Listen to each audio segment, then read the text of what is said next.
Donc bonjour, bienvenue dans cette présentation sur Firebox Cloud dans Azure. Je suis Jérémy Schramm, ingénieur avant-vente. Mon adresse email est indiquée en bas à droite. Je vous propose de la noter dans un coin au cas où des questions surviendraient plus tard après ce webinaire. N'hésitez pas à me recontacter. Le programme de cette présentation qui va durer à peu près 40-45 minutes, ce qui devrait nous laisser un petit peu de temps derrière pour des questions-réponses. C'est une introduction générale sur ce type de solution et son environnement. On va voir ensuite la création de la machine virtuelle qui va vous permettre de faire fonctionner une Firebox virtuelle cloud dans Microsoft Azure. Les éléments liés à la licence et ensuite une petite démo où on va se promener ensemble dans une machine virtuelle qui fonctionne de façon à pouvoir essayer de faire un petit peu le tour des problèmes que vous pourriez rencontrer. Alors, en introduction, il faut que je vous parle d'un certain nombre de prérequis qui ne sont pas nombreux mais qui sont importants. Vous allez le voir, Firebox Cloud dans Azure, c'est une Firebox on ne peut plus classique, avec un wizard de démarrage, avec des interfaces, avec tout ça. Il est important de comprendre que les problèmes que vous allez rencontrer, dans 99% des cas, ça va être des problèmes liés à Azure. Théoriquement, avant de vous lancer dans ce type d'installation, vous devriez théoriquement avoir passé la certification 70533 de Microsoft qui correspond à l'implémentation des infrastructures dans Azure. Elle n'est pas obligatoire, cette certification, mais elle vous permettra de vous assurer que vous avez toutes les connaissances nécessaires pour faire fonctionner ça de la bonne façon, puisque au-delà de la Firebox, vous allez avoir donc une infrastructure derrière. Le but de cette présentation, c'est, entre autres choses, de vous présenter les écueils et les solutions à mettre en place pour un démarrage de Firebox Cloud dans de bonnes conditions. Le deuxième élément concerne le dimensionnement des machines virtuelles. Alors, je vous ai mis ce lien. Je vous laisse le soin de le noter. D'ailleurs, je vois que Général arrive dans la bande rouge. Je n'y avais pas fait attention. Donc, ça finit bien par size-général, RAL. Notez bien cette adresse puisque cette adresse est une KB Microsoft qui va vous donner un certain nombre de détails sur les machines virtuelles. Vous allez le voir dans le wizard d'installation. Lorsqu'on va démarrer un Firebox Cloud dans Azure, le système va vous proposer, en fonction de la licence, la machine virtuelle la plus adéquate, mais qui ne correspondra pas toujours à vos cas d'usage, notamment en termes d'interface réseau. Et là, j'insiste, c'est très important. Il y a des limitations sur le nombre d'interfaces réseau en fonction des machines virtuelles. On va le revoir ensemble après.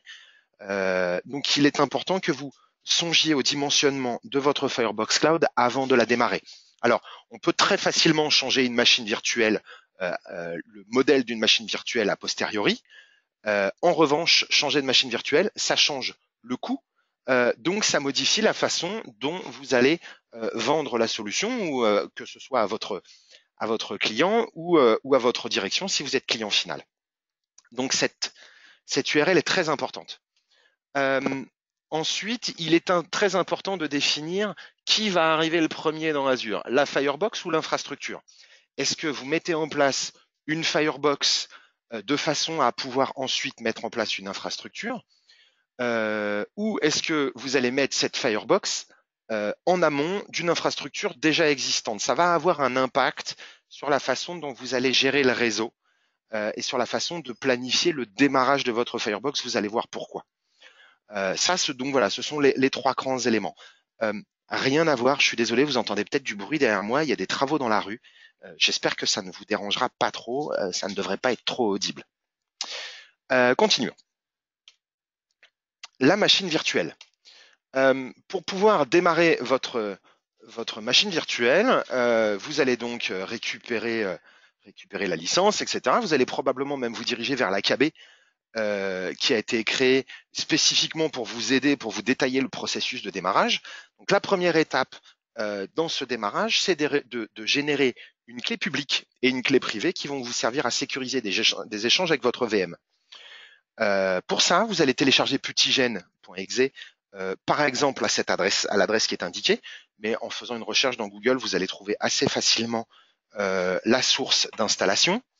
Le but de PutyGenerator, c'est de générer à partir des mouvements de votre souris une clé de sécurité RSA 2048 qui va permettre de sécuriser vos échanges, notamment en SSH avec votre VM. Des fois que vous ayez besoin d'y aller en SSH. Donc vous allez générer ça et vous allez utiliser, une fois qu'elle sera générée, vous allez sauvegarder votre clé publique dans un fichier avec le bouton Save Public Key, puis votre clé privée en la verrouillant par un mot de passe dans un autre fichier. Vous allez conserver ça dans un coin, on va le réutiliser après. Ensuite, vous allez vous connecter sur votre interface Azure. Donc, normalement, vous y allez à l'adresse portal.azure.com. Une fois arrivé dans votre interface, dans la zone de recherche en haut, vous allez choisir, vous allez taper WatchGuard et vous allez voir qu'on va vous proposer WatchGuard Firebox Cloud. Ici, pointeur laser, voilà, ici, vous allez avoir WatchGuard Firebox Cloud BYOL pour Bring Your Own License. Donc, c'est un mode où la licence, c'est vous qui allez l'amener dans le produit. Il est prévu avec la 12.2 qui sort ces jours-ci, un système de licensing différent qui vous permettra de payer à l'usage. Ensuite, donc, vous allez sélectionner ça et on va avoir un wizard de démarrage. Accessoirement, on va vous proposer d'accéder au deployment guide qui est ici. Donc, ça va vous ramener vers l'AKB sur le site de WatchGuard de façon à vous détailler ce process d'installation. On va appuyer sur le bouton Create et se retrouver donc dans notre wizard d'installation. Vous allez donner un nom à votre VM. Ce nom n'a pas d'usage fonctionnel immédiat, à moins que derrière vous n'ayez des scripts propres à Azure, mais auquel cas vous êtes 70 533, donc vous savez exactement quel est l'impact du nom de cette VM. En dehors de ça, l'usage est assez limité. Vous allez choisir votre contrat d'abonnement, donc dans le champ Subscription. Moi ici, je n'en ai qu'un seul, c'est un compte Visual Studio professionnel. Et vous allez créer un groupe de ressources. Ce groupe de ressources est important. Vous avez le choix de mettre utiliser un existant. Ici, ce n'est pas vrai. Ce n'est pas complètement vrai, puisque pour démarrer votre machine virtuelle, vous devrez nécessairement le faire dans dans un groupe de ressources qui est vide. Vous ne pourrez pas démarrer Firebox Cloud dans Azure dans un groupe de ressources dans lequel il y a déjà des éléments. Donc, la plupart du temps, vous allez créer un nouveau groupe de ressources et choisir la localisation du data center de départ. Moi, ici, c'est West Europe à cause de mon contrat d'abonnement qui m'empêche, là, dans ce contexte, de choisir la France. Vous, bien entendu, vous pourrez choisir la France si tant est que vous ayez un contrat d'abonnement classique, on va dire.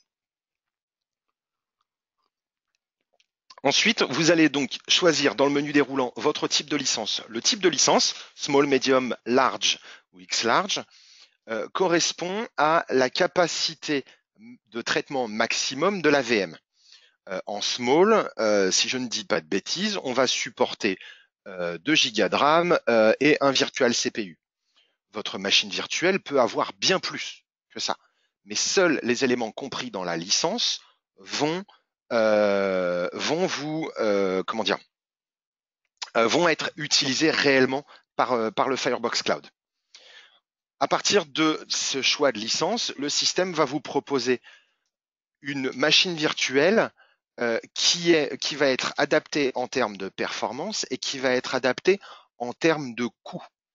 Là, par exemple, pour un standard, on va vous proposer pour une licence small, on va vous proposer une licence standard A1V2, ce qui va correspondre globalement en termes de performance à ce dont vous avez besoin en termes de disque, de CPU et de RAM. Attention, en revanche, comme je vous le disais dans les prérequis, il y a des éléments qui peuvent être limités par Microsoft. En l'occurrence, dans une standard A1V2, vous ne pouvez avoir que 2 interfaces réseau. Dans la plupart des cas, que 2 interfaces réseau, puisque la plupart du temps, vous allez avoir donc votre interface WAN, l'équivalent de l'ETH0 sur un boîtier physique, qui va d'ailleurs s'appeler ETH0, vous allez voir. Et puis, vous allez avoir l'interface LAN sur laquelle vous allez avoir vos serveurs. Si vous deviez avoir donc plusieurs types de serveurs à compartimenter dans des VLAN ou dans des réseaux, à ce moment-là, vous auriez besoin de rajouter des interfaces. Et donc ici, il faudrait changer de type de VM. Donc je vous renvoie encore une fois à cette KB Microsoft. Au besoin, je vous la reposterai, je vous remontrerai ça tout à l'heure. Dans le champ suivant, vous allez copier le contenu de votre fichier de clé publique que vous avez exporté tout à l'heure depuis Putigen. Et enfin, choisir les paramètres de stockage. Alors, les paramètres de stockage, il n'y a pas grand-chose à faire. Vous allez définir le nom d'un compte de stockage et le type de stockage. Il n'y a pas d'indication particulière en termes de performance, de redondance, etc. Là, c'est vraiment lié à ce que vous voulez faire, à la façon dont vous voulez redonder votre infrastructure au sein d'Azure. Donc encore une fois, on est dans des problématiques purement Azure et plus tellement WatchGuard. La phase suivante concerne la partie réseau. Et là, c'est important. Je suis désolé pour ceux d'entre vous qui connaissent déjà Azure. Vous allez m'entendre dire un certain nombre d'approximations puisque je suis obligé d'essayer de simplifier pour les gens qui ne sont pas complètement familiarisés. Donc, désolé par avance. La structure réseau d'Azure s'appuie sur 2 éléments, le VNet et le Subnet. Qu'est-ce que c'est? Le VNet, c'est votre infrastructure. Il faut imaginer que c'est votre infrastructure physique. Imaginez que le VNet, c'est votre câblage réseau qui vient donc de vos prises murales jusqu'à votre baie de brassage. D'accord? C'est éventuellement l'ensemble de ce câblage sur un immeuble. C'est très important parce que nativement, 2 VNet ne pourront pas communiquer. De la même façon que nativement, un immeuble de bureau à Paris et un immeuble de bureau à Lyon ne peuvent pas physiquement communiquer. D'accord? C'est la même chose avec des VNet. Le subnet, en revanche, c'est la partie logique de votre réseau. Donc, une fois qu'on a le câblage, le subnet, c'est un mélange de vos switches, de votre configuration réseau et éventuellement de votre VLAN. D'accord? Les subnets, eux, vont pouvoir communiquer entre eux sous certaines conditions. Pourquoi j'insiste? Parce que Microsoft prévient que lorsqu'un VNet est choisi pour démarrer une machine virtuelle, que ce soit une Firebox ou pas une Firebox, ce VNet ne peut plus être changé.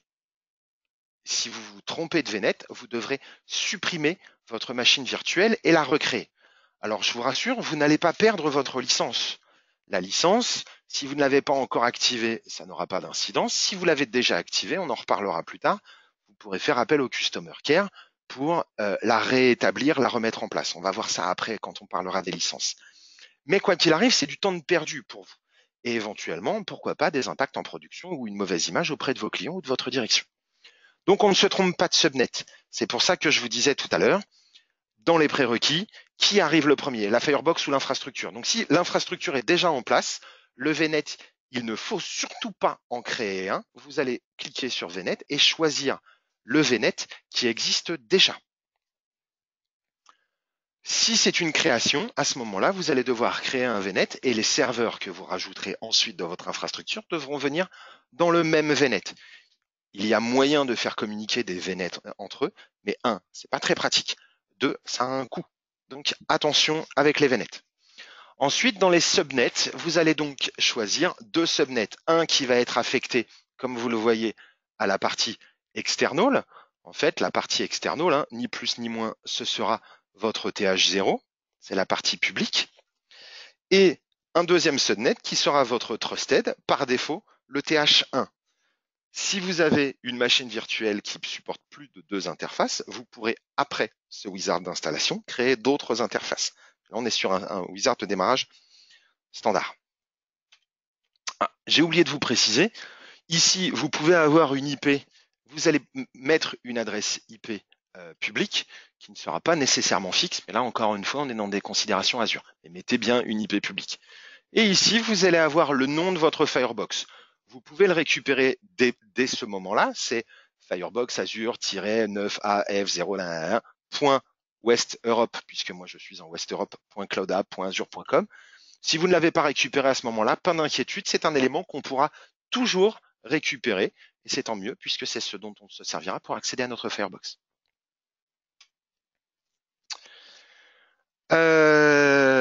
On va avoir un récap de la configuration. Il y a un script de Azure qui va tourner derrière pour vérifier que tous les éléments de configuration sont conformes à ce qu'ils doivent être. Accessoirement, on peut à nouveau récupérer une partie du domain name label de façon à avoir le nom de la VM, mais encore une fois, on va pouvoir le récupérer plus tard, ne vous inquiétez pas. Une fois que ça va être validé, le bouton OK va passer en bleu, vous allez pouvoir le valider et à ce moment-là, l'installation va se faire. Vous allez cliquer sur Create et après quelques minutes, comptez un peu moins d'une dizaine de minutes, votre machine virtuelle sera créée avec tous les éléments nécessaires, le compte de stockage, les interfaces réseau, etc., etc., etc., etc.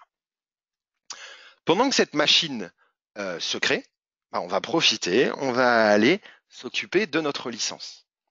Pour activer notre licence, on va aller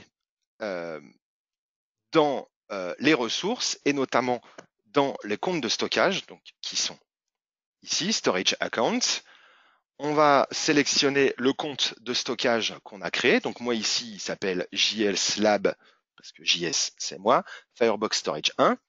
Je vais dedans, dans l'onglet Blob Service, je vais dans Conteneur et je viens cliquer sur cet élément-là de façon à récupérer l'identifiant qui est là. L'identifiant, alors je l'ai un petit peu masqué, vous allez comprendre pourquoi après, même si en fait ce n'est plus celui-là dans mon labo. C'est un élément qui fait 5 groupes de digits de tailles différentes. Vous allez copier cet élément-là. Attention, c'est tout ce qui vient après Firebox AZ-. J'insiste, c'est important. Si vous vous trompez là-dessus, vous allez avoir un problème. Pas insoluble, encore une fois, mais un élément qui va vous faire perdre du temps. Donc vous copiez cet élément-là, que vous collez dans un notepad, vous prenez votre email dans lequel vous avez reçu votre licence. Donc moi ici, j'ai bien reçu une licence pour un Firebox Cloud Small. Notez que la licence concerne Firebox Cloud, que ce soit Azure ou AWS. C'est la même licence, le même tarif, la même clé de produit, c'est le même tout. Ici, on va récupérer le numéro de série et aller soit par ce biais-là, soit par le biais de votre espace partenaire ou client, comme d'habitude, dans la partie concernant l'activation du produit. On va rentrer le numéro de série. Alors, je ne vous l'ai pas dit, mais ici, vous voyez, FC, c'est pour Firebox Cloud, par opposition à FV, qui sera les Firebox virtuels qui se mettent sur de l'ESX, de l'Hyper-V.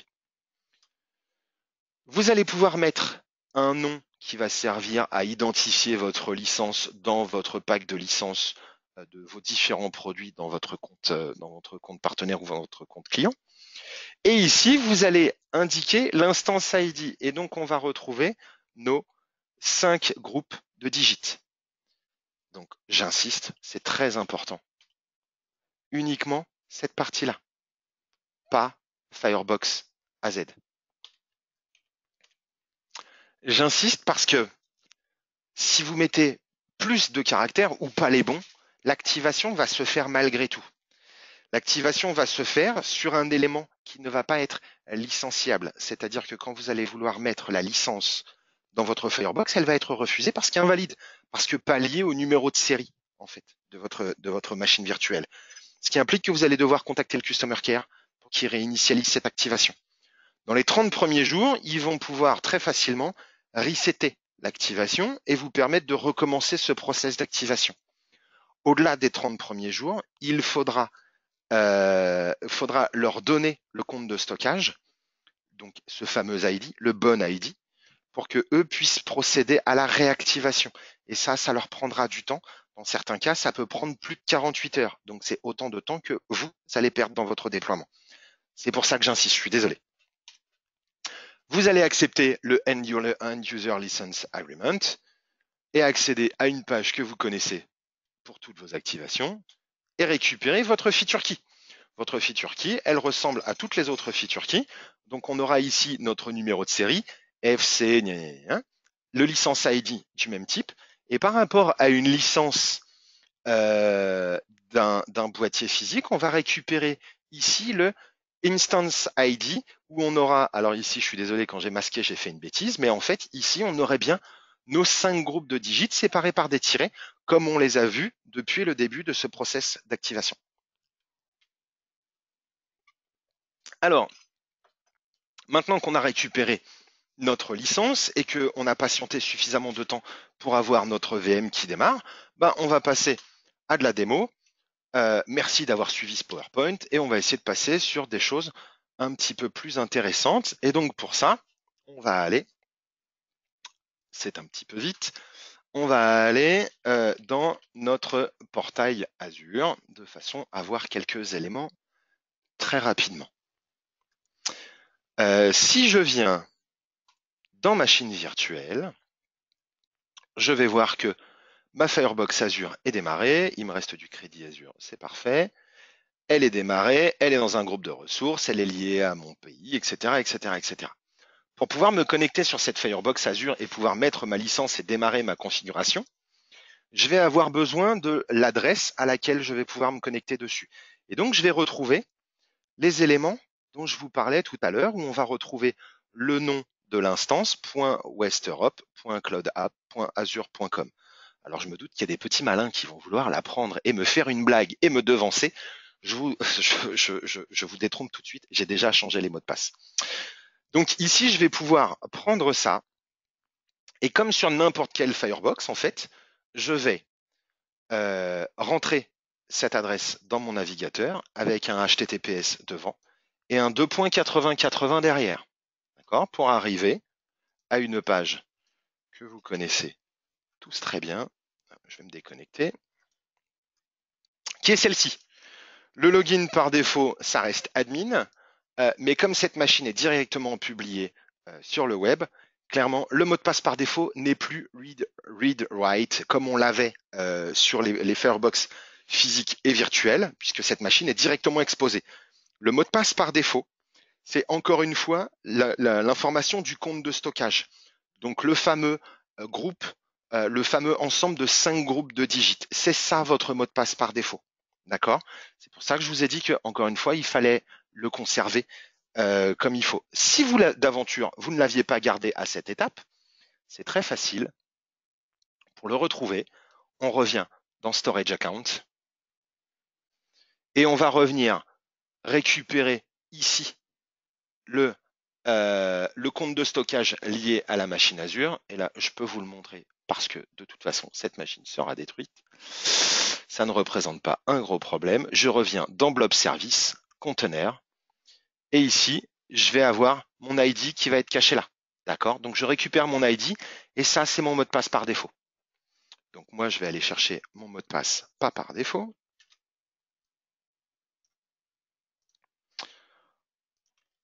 Voilà. Donc, quand on se connecte sur cette machine, elle a sa configuration de base. La configuration de base est sensiblement différente d'une configuration par défaut d'un Firebox V ou d'un Firebox physique. Première chose, donc le mot de passe par défaut n'est pas le même pour tout le monde. Malgré tout, la première étape va consister à changer ces mots de passe. Alors, excusez-moi, je viens de vous dire une bêtise. Par défaut, quand vous allez mettre admin et le mot de passe par défaut, vous allez tomber sur un petit wizard d'installation du même type que celui d'habitude, qui va vous guider pour changer les mots de passe par défaut et vous amener à cette interface. Vous allez donc pouvoir mettre votre clé de fonctionnalité. Quand je vais dans clé de fonctionnalité, je vais pouvoir ici déverrouiller. Et une fois déverrouillé, je vais pouvoir ici dire mettre à jour une clé de fonctionnalité et coller ma clé de licence comme je le fais habituellement. Ensuite, donc, je vais être en capacité de piloter mon boîtier. Comme vous le voyez, on s'y connecte depuis l'extérieur. il y a des stratégies par défaut dans ce pare-feu. Elles sont différentes de ce qu'on aurait d'habitude. Dans les Firebox Cloud, on a très peu de règles par défaut. Si j'arrive à attraper ce champ-là, voilà. Par défaut, on peut accéder en mode web et en client lourd depuis toutes les interfaces, puisque il n'y a pas nécessairement de machine virtuelle sur l'infrastructure derrière la Firebox, donc il faut pouvoir la démarrer. Donc on peut y accéder de partout. Vous veillerez à prendre soin rapidement de limiter, comme d'habitude, ces éléments-là, de façon à ce que votre Firebox ait une surface d'exposition la plus faible possible en fonction de vos process. Le ping est autorisé depuis toutes les interfaces vers ENI, et vous voyez qu'il n'y a rien d'autre d'autorisé. Donc si je démarre une machine virtuelle, vous avez peut-être vu que chez moi, c'était déjà le cas. J'ai un serveur ici. Quand on va aller dans le serveur, je ne vais pas pouvoir passer au travers de ma Firebox. C'est normal, c'est prévu comme ça par conception. En dehors de ça, vous allez avoir une Firebox pratiquement normale. Il y a un élément qui va choquer certains d'entre vous. Donc on va en parler tout de suite. C'est les interfaces. Vos interfaces, comme dans tout environnement virtualisé, elles sont liées à l'hyperviseur. Donc là, vos interfaces, elles sont liées d'abord à Azure. Donc vous ne pouvez pas créer une interface dans la Firebox si elle n'a pas été créée dans l'hyperviseur. C'est la même chose que dans un Firebox V. Accessoirement, et on va en reparler très rapidement, enfin en tout cas très vite, vous ne pouvez pas gérer directement les adresses IP et les confs réseau de vos interfaces dans la Firebox parce que la configuration réseau, IP, passerelle, masque, ne dépend pas de la Firebox, elle dépend d'Azure. Certification 70533. Donc, ne soyez pas surpris, vous ne trouverez pas de menu permettant la configuration de ces interfaces. C'est normal, ça se fait dans Azure. En dehors de ça, vous allez trouver une machine comme les autres, avec des proxys, avec des services d'intelligence, avec la capacité de renvoyer des logs vers une dimension, et à partir de la version 12.2, donc qui sort ces jours-ci, la capacité de se connecter à un serveur de gestion centralisé WSM. Pour éviter les accidents, j'ai pris pour habitude de immédiatement me créer une configuration mobile VPN IPsec de façon à pouvoir me connecter à mon infrastructure et vous allez très vite comprendre pourquoi. Je vais donc aller voir ce petit serveur que j'ai créé a posteriori ou avant, peu importe. Je vais voir mon serveur. Donc pour ça, je fais connect ici et Azure va me proposer de downloader un fichier RDP de façon à pouvoir me connecter dessus. Alors il n'arrive pas sur le bon écran. Je vais le changer d'écran tout de suite. Excusez-moi. Hop là.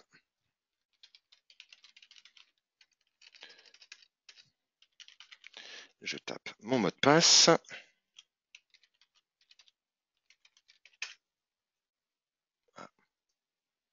Alors, qu'est-ce que j'ai mis comme mot de passe sur ce serveur? Voilà.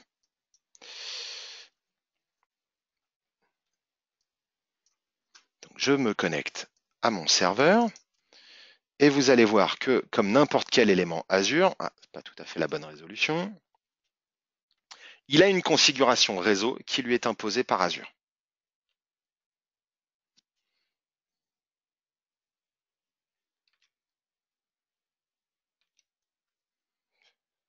Alors, ça va pas être très pratique. Open.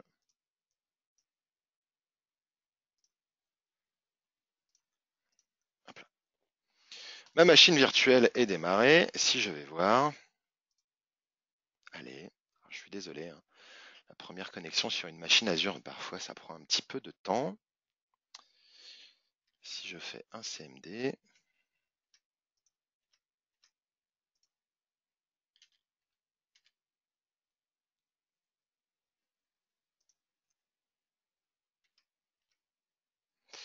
allons bon, dépêche-toi.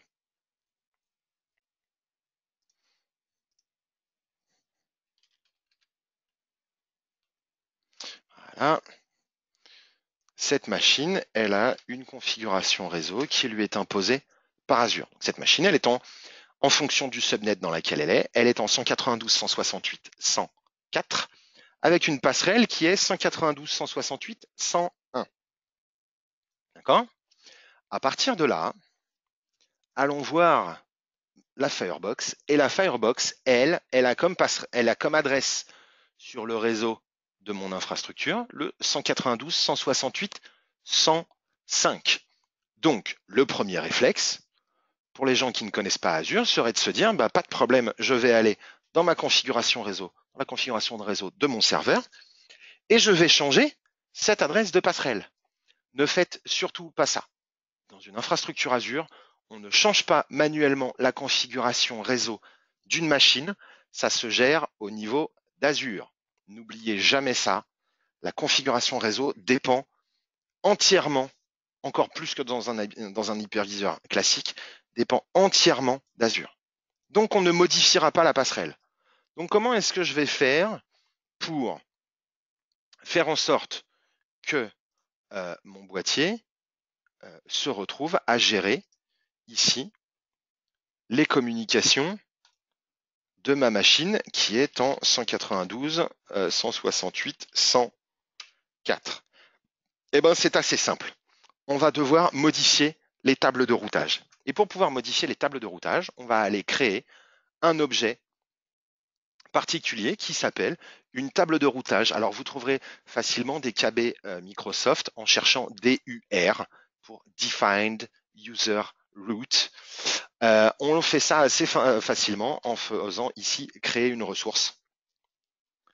On va venir dans la partie networking qui est là et on va se créer un élément qui est une route table, donc en français une table de routage. On va lui donner un nom, on va choisir l'abonnement dans lequel ça va être stocké.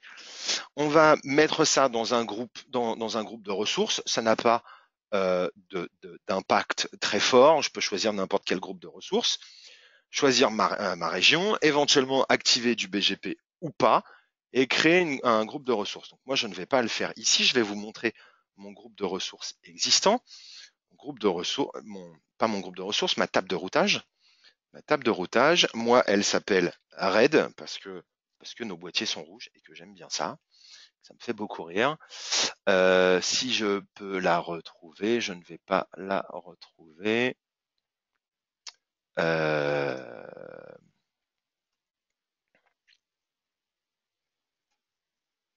bah, si, je sais, je l'ai supprimée tout à l'heure. Donc, je vais la recréer.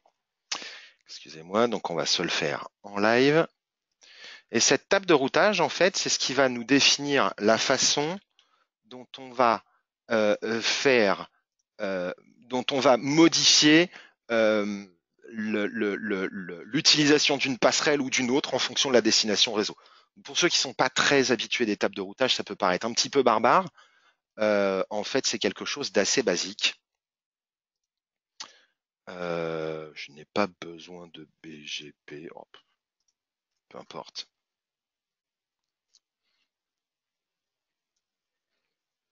Donc ici, on va me créer un objet.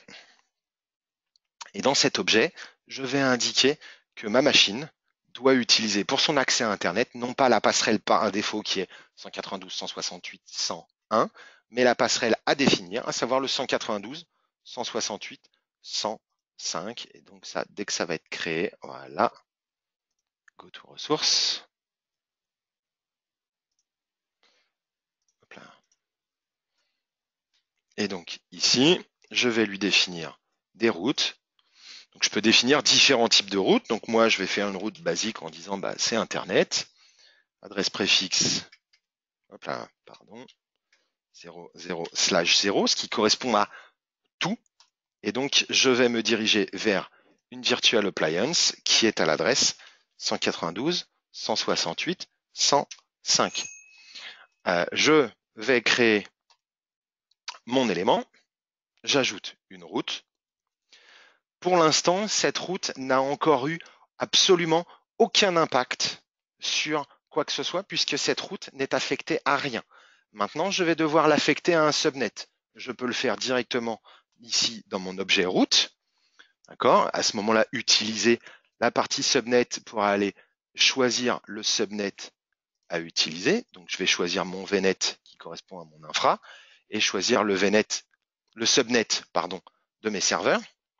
Je peux le faire comme ça. Je peux aussi le faire en passant par la gestion réseau. Et à ce moment-là, si je vais dans mon VNet que j'ai créé pour mon infrastructure, dans la partie subnet, je vais pouvoir indiquer à mon subnet concernant les serveurs que je veux utiliser une table de routage, ici, que j'ai appelée RAID. D'accord? Alors, il y a des règles de routage qui ont été créées par défaut, que vous pouvez utiliser. J'aime bien créer mes propres tables de routage, prendre l'habitude de créer ses propres tables de routage, notamment si vous amenez une Firebox sur des infrastructures existantes, ça va vous amener nécessairement à conduire une réflexion sur la définition de vos routes pour définir des phases de migration, si vous avez des VPN préexistants, etc., etc., etc., etc. Il est très important de comprendre cette notion de table de routage dans Azure. Encore une fois, certification 70533. Donc, j'affecte ma table de routage, je la sauvegarde, et à ce moment-là, après quelques minutes, parfois après un redémarrage de machine virtuelle, ce que je vais faire pour pas prendre de risques, ma machine, mon serveur, va se retrouver à utiliser pour communiquer, non plus sa passerelle par défaut, mais la passerelle que j'aurais indiquée dans ma table de routage. Donc, je vais redémarrer. Ça permet toujours de gagner un petit peu de temps. Et le temps qu'elle redémarre, on va pouvoir aller se promener un petit peu dans notre Firebox. Donc ici, on verra commencer à apparaître des deny, puisque encore une fois, par défaut, ma Firebox va refuser toute communication. Grande différence avec des Firebox d'un autre type, vous aurez quelques menus spécifiques, notamment dans le Firebox System Manager quand vous utiliserez le client lourd. Vous verrez apparaître un nouvel onglet qui va vous donner des informations sur la VM en elle-même. L'ID de stockage, le type de VM, etc., etc. D'ailleurs, en parlant de type de VM, je peux vous montrer comment on change de type de VM si d'aventure vous aviez besoin de plusieurs interfaces, de plus de 2 interfaces en tout cas. Si je viens dans ma Firebox Azure, si je viens dans Size, je vais fermer ça. Hop là. Si je viens dans Size, on va me reproposer le catalogue complet des machines virtuelles et à ce moment-là, je vais pouvoir choisir un autre type de machine virtuelle. Alors, notez que dans ce tableau, on ne vous indique pas le nombre d'interfaces réseau maximum et c'est assez dommage, mais ça, pour le coup, c'est propre à Azure, on n'y peut pas grand-chose. Donc, pensez à bien contrôler cet élément si vous avez besoin de plusieurs interfaces. Donc, il suffira de sélectionner un autre type de VM, faire Select. La machine va se mettre en pause le temps de basculer de type de machine virtuelle. Ça va assez vite. Alors, est-ce que mon serveur est revenu? J'aimerais bien qu'il soit revenu. Comme ça, nous pourrions constater un fait assez rigolo. Je réouvre ma connexion RDP.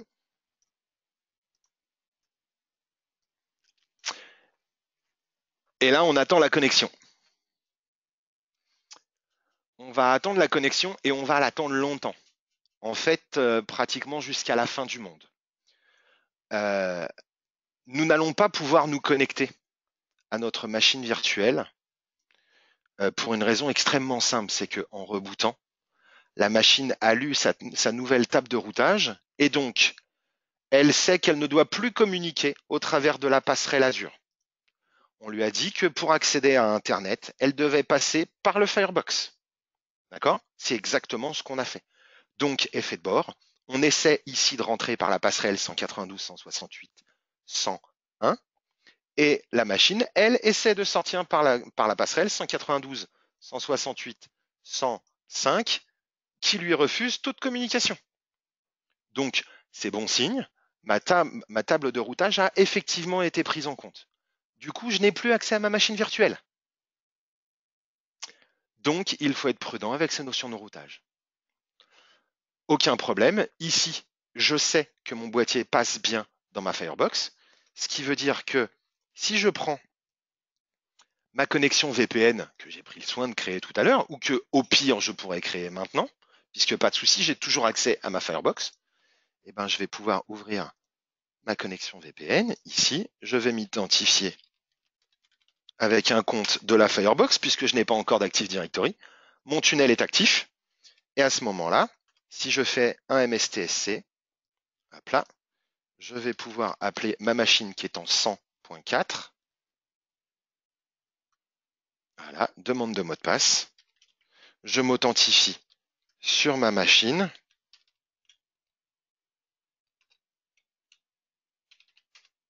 Ah, pardon, erreur de mot de passe.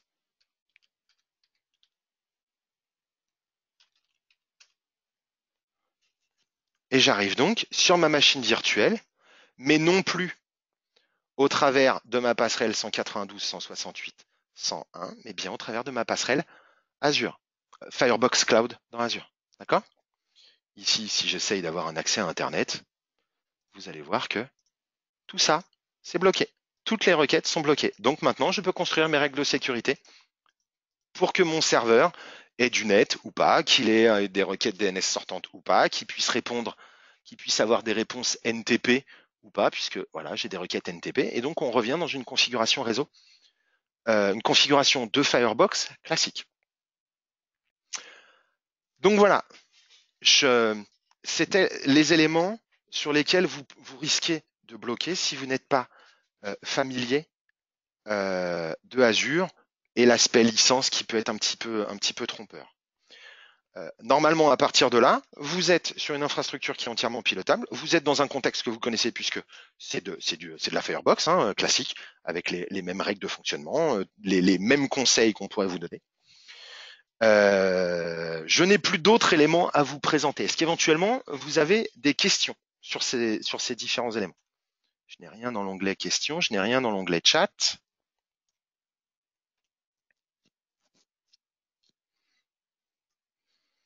Tout est clair pour tout le monde? Ce serait parfait.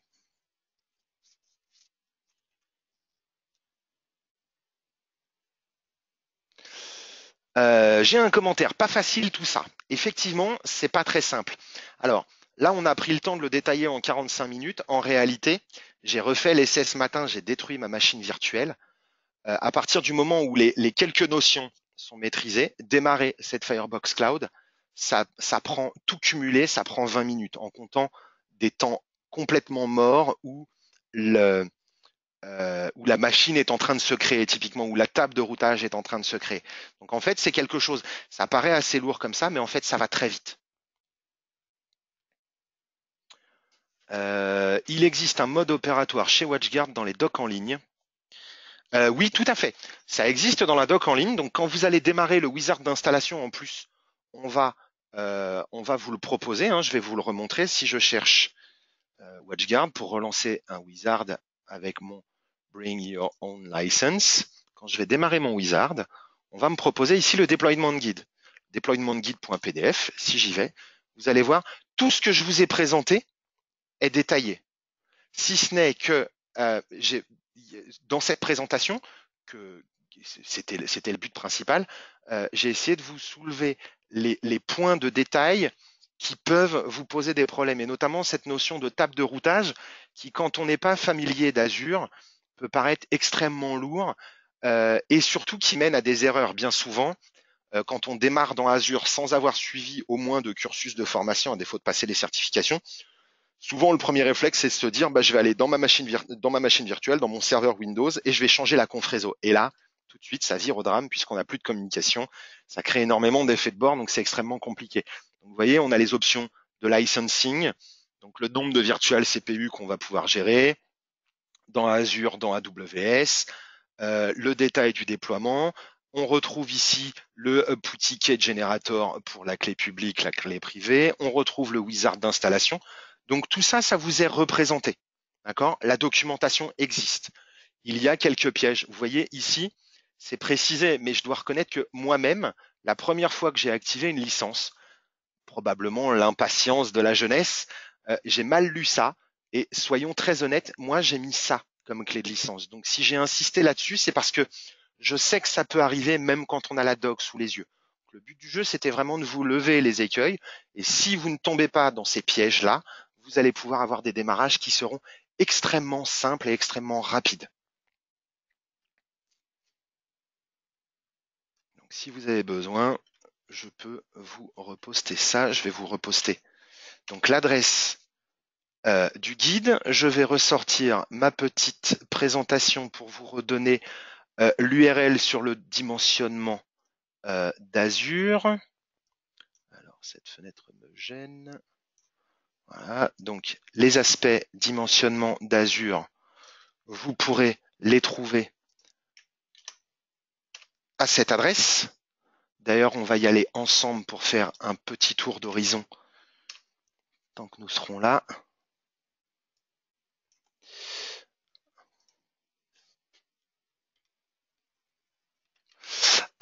Merci Tech et les avant-ventes chez WatchGuard, mais de rien, c'est un plaisir. Effectivement, pas simple du tout, pas simple, surtout que je débute sur le matériel WatchGuard, mais cela reste très intéressant comme solution. Eh bien, dans ce cas, Monsieur Briquet, je vous encourage à m'envoyer un email à l'adresse que je vais remettre dans le chat. Envoyez-moi un email quand vous avez 2 minutes, on prendra contact, on pourra discuter et éventuellement, peut-être que je pourrais vous aider à trouver les informations qui peuvent vous manquer. Sincèrement, et c'est pas parce que je travaille chez WatchGuard, originellement je viens de l'IT, vous devriez pouvoir démarrer très vite avec nos produits. Pour des produits de ce type, ils sont plutôt simples à prendre en main. Il faut compter être à l'aise. Vous pouvez compter être à l'aise très rapidement sur ce type de solution sans être ultra performant et être le meilleur du monde, mais vous devriez pouvoir démarrer très vite avec nos produits. Ils sont pour le coup très accessibles.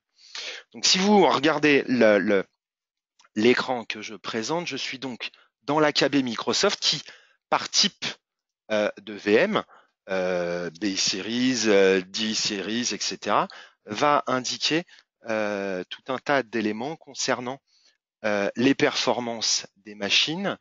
Et il y a, voilà, à chaque fois, vous aurez le max NIC, d'accord. Pour ceux qui ne sont pas habitués à ce type de communication, les NIC, c'est simplement Network Interface Controller. Donc ici, on voit que sur une DS1 V2, on ne peut avoir que 2 interfaces maximum pour un débit total de 750 mégabits par seconde. D'accord. Donc dans une VM de type DSV2, si on veut plus de 2 interfaces, il faudra passer sur une DS3 V2 pour avoir 4 interfaces ou éventuellement. Ça, c'est pour cette notion de dimensionnement. Une réponse de Monsieur Briquet qui me dit que vous allez aller en formation. Eh ben, écoutez, je vous souhaite une excellente formation. Quoi qu'il arrive, si vous avez besoin de conseils à la suite de cette formation, n'hésitez pas à garder mon adresse email et à me recontacter ou à recontacter mon collègue Florian Beauvais. Nous pourrons éventuellement vous donner quelques petits conseils supplémentaires. Avez-vous d'autres questions?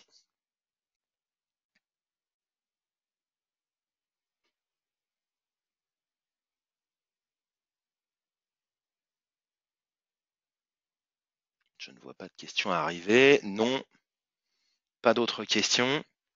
Eh ben, écoutez, je vais donc vous souhaiter une excellente journée. Je vais vous suggérer de, même si vous n'avez pas de licence d'évaluation, bah, peut-être pourquoi pas prendre une demi-heure pour rejouer cette présentation de votre côté et vous-même aller jouer dans votre environnement Azure pour créer une machine, puisque vous avez vu que, comme d'habitude, on peut démarrer une machine même sans licence. Merci, Monsieur Louis. Euh, vous pouvez donc créer une machine. Effectivement, vous ne pourrez pas faire transiter, vous ne pourrez pas utiliser les services en eux-mêmes, mais c'est pas tellement l'objet. Donc, vous pourrez au moins facilement voir avec juste quelques dollars de crédit Azure que vous pouvez facilement vous faire offrir par Microsoft sur des versions d'évaluation. Démarrer votre propre Microsoft, votre propre Firebox Cloud dans Azure et vous vérifier que tout ça fonctionne bien que vous avez bien compris où étaient les pièges.